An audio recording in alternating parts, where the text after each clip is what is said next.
Halo gengs, Koca. Jadi hari ini kita bakal lihat sebuah keyboard 60% yang harganya itu cuma di bawah 800.000. Jadi kalau kalian udah seneng liatin keyboard dari tahun-tahun lalu, mungkin aja ini desainnya nggak asing lagi. Karena ini hampir sama atau mungkin sama sih sama si Vortex VX64 yang sebenarnya gue belum pernah cobain. Tapi dari yang gue denger itu adalah keyboard yang sangat-sangat disukai banyak orang ya. Harganya juga sangat bersahabat, fiturnya banyak, layoutnya 60% tapi udah ada arrow gitu. Dan juga kalau nggak salah dia punya lubang stand off itu lumayan universal gitu. Jadi kita bisa kayak modif-modif pakai casing tofu gitu. Setahu gua ya. Ini secara desain juga mirip banget, dia layoutnya 60% tapi ada arrow juga. Dan dia punya PCB itu udah south facing. Jadi mungkin untuk orang-orang yang ketinggalan sama si Vortex VX64 dulu itu dan lagi nyari-nyari, ini bisa jadi pilihan yang baru. Jadi si Rexus Daxa M64 ini bisa dibilang keyboard yang simple banget sih. Apalagi sekarang di kalangan keyboard-keyboard lain yang fiturnya itu udah banyak dan juga harganya udah 1,5 jutaan gitu. Ini malah mundur satu langkah dan berikan kita keyboard yang mungkin fiturnya nggak lengkap ya bisa dibilang di tahun sekarang, tapi setidaknya harganya itu bisa di bawah pasaran lah. Dan menurut gue sih ini keyboard tetap ada potensi yang oke sih untuk orang-orang yang suka modif keyboard. Yang gue dapat ini Gateron Brown, mereka ada yang yellow, red, dan juga blue. Dan ya seperti biasa Gateron Brown dia lumayan scratchy dan pingy ya, tapi ya karena di dalam casingnya udah banyak foam jadi nggak terlalu kedengeran lah dia punya suara pink. Tapi kalau kita dengerin baik-baik ya kita bisa denger. Untuk keycapsnya ini pakai XDA Profile PBT die sub yang kualitasnya sih menurut gua udah lumayan bagus ya, tebel juga dia.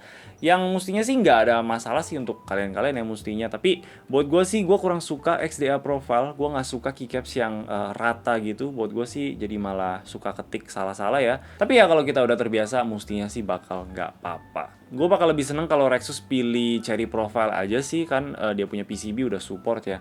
Dan juga gue rasa rata-rata orang sekarang ya udah suka Cherry Profile juga gitu. Ada juga extra keycap yang untuk layout Mac gitu dan juga warna aksen untuk arrow keys dan escape yang sebenarnya sih awalnya warna merah cuman gue rasa yang warna abu-abu semua kayak gini lebih bagus aja. Hal lain soal keycaps ini tuh kita punya shift yang besarnya 1U di sebelah kanan karena kita butuh masukin arrow key kan jadi butuh dikecilin shiftnya. Itu sesuatu aja yang kita harus biasain kalau kita sering pakai shift yang di sebelah kanan ya. Untuk gue pribadi sih gue 99% selalu pakai shift yang di sebelah kiri. Jadi ya buat gue sih ini nggak masalah. Ngomong-ngomong soal shift yang kiri dia juga mengecil sedikit dari 2,25U jadi 2U. Jadi ini bukan standar size kayak keyboard-keyboard lain. Nah makanya menurut gue lebih cocok lagi kalau Rexus pakai Cherry Profile keycaps yang kualitasnya bagus gitu loh. Jadi kalau orang pengen modif pun mereka bisa pakai keycaps yang bawaan karena memang kualitasnya udah bagus. Sekarang untuk orang-orang yang misalkan nggak suka sama XDA juga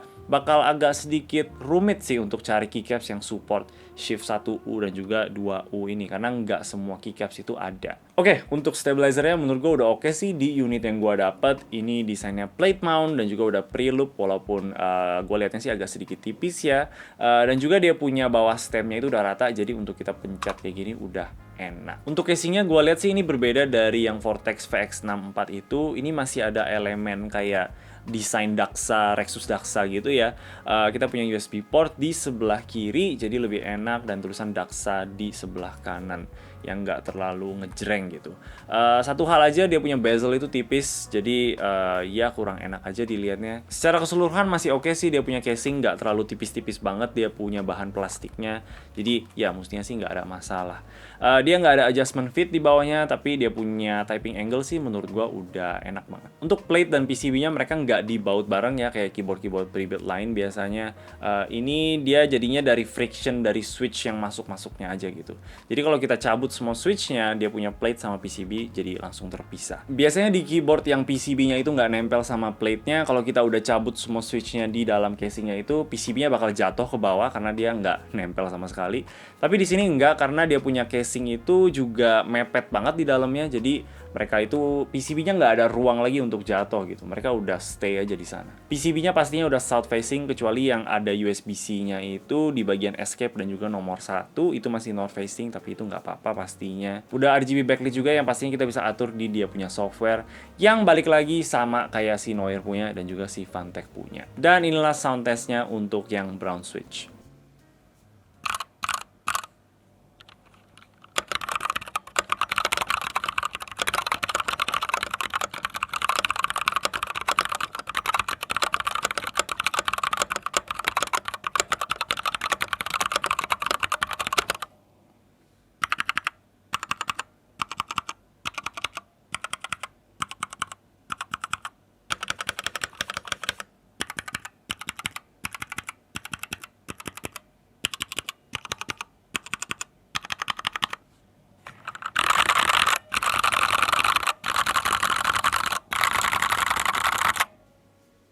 Suaranya sebenarnya agak sedikit talky ya, cuman karena dia Gateron Brown jadi kerasa dia punya kasar-kasarnya itulah, dan juga dia punya pink. Karena gue udah cobain Gateron Pro Yellow yang ada di Voyager dan juga Gateron Cap Milky Yellow yang ada di Maxfit 67, itu switch yang udah halus banget, kita nggak perlu apa-apain lagi ya. Jadi ini kerasa kayak sedikit kurang aja gitu. Tapi ya untuk harga di bawah 800.000 menurut gue sih masih nggak apa-apa banget. Lagian kita bisa ganti switchnya kalau kita mau.